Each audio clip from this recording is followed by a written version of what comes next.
We're not going to go back to the way things used to be done and not pay attention to what Mr. Manning and GPB is doing on Guam. Governor's senior policy advisor Arthur Clark says the administration has been reviewing the billing and work of the federal receiver. They haven't been pleased with what they found. From first-class travel and steak and lobster dinners to hotel suites in Hawaii, a beachfront condo, and $1,000,000-a-year salaries.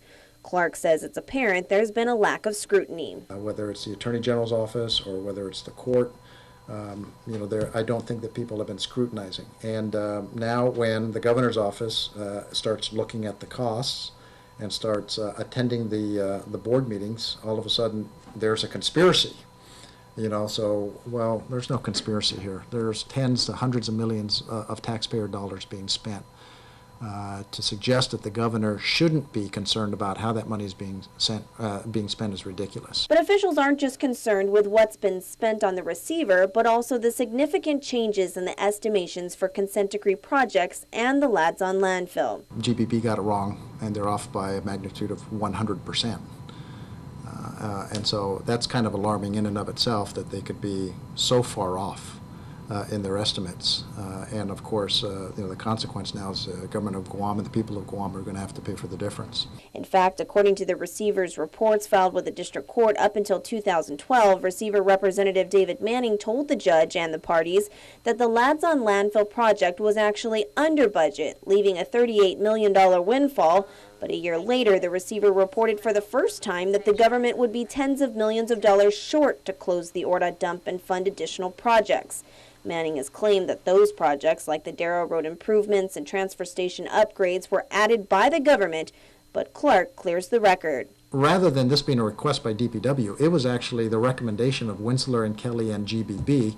So it's not that DPW asked for it, Mr. Manning agreed to it. It was actually the opposite. Manning told the government that the projects could simply be eliminated if the government chose to do so. So in a nutshell, he's saying the government can now sacrifice public safety for economic reasons. The governor's office is very alarmed by this, and I think the public should be equally alarmed by this also. We want to make sure that all laws and all regulations relative to protecting the public are followed, and they're not sacrificed. But it wouldn't be the first time that Manning and current solid waste manager Chase Anderson have been accused of putting money before public safety. As we reported, Manning was the solid waste director for the Nashville Metro Waste to Energy facility. Anderson had been advised of the fire hazard of significant amounts of trash being left on the facility floor. A week later, there was a massive blaze at the plant. Nashville news outlets report that further investigation revealed that Anderson and Manning in emails knew of the trash pileup and hazard, and Anderson was forcing a company to dump its garbage at the facility to collect dumping fees. The Nashville City paper reported that the plant fire was caused by negligence and that Anderson resigned after the incident and the public outcry that followed. It looks like public safety issues or standards were not followed, and this article says because there was a profit motive.